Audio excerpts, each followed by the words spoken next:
I have a background in art, and I used to do illustrations for the anthropology department when I was an undergraduate.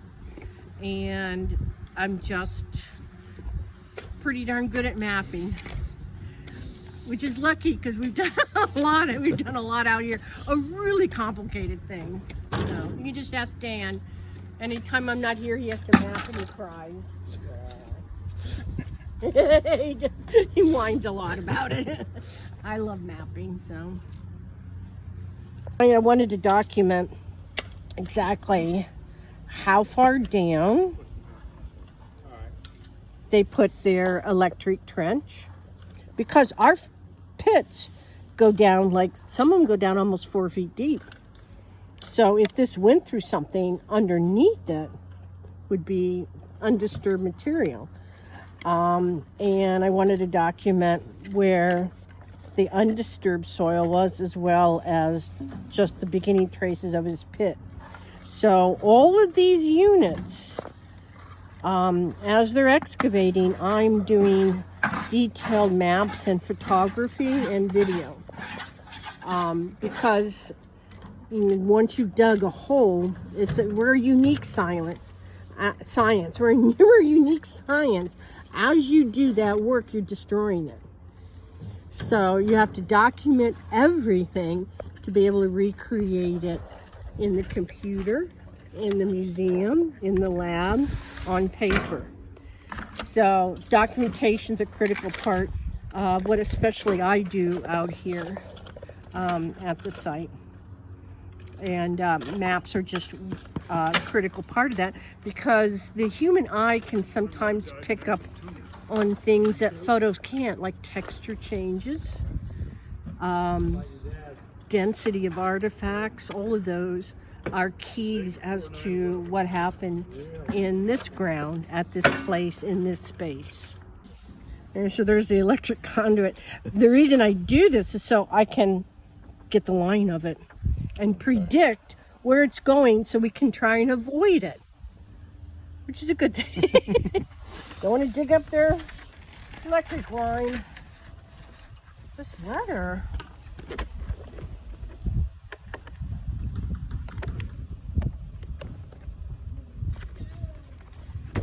Yeah, so these are some of mine. So the west, that's west. So every one of, so imagine 1 meter, 1 meter, 1 meter, 1 meter. Every one of them has. So that's the last two.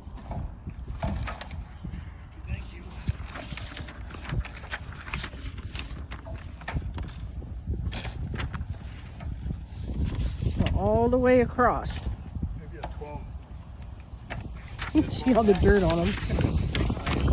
Yeah. So there's a nice one that shows an entire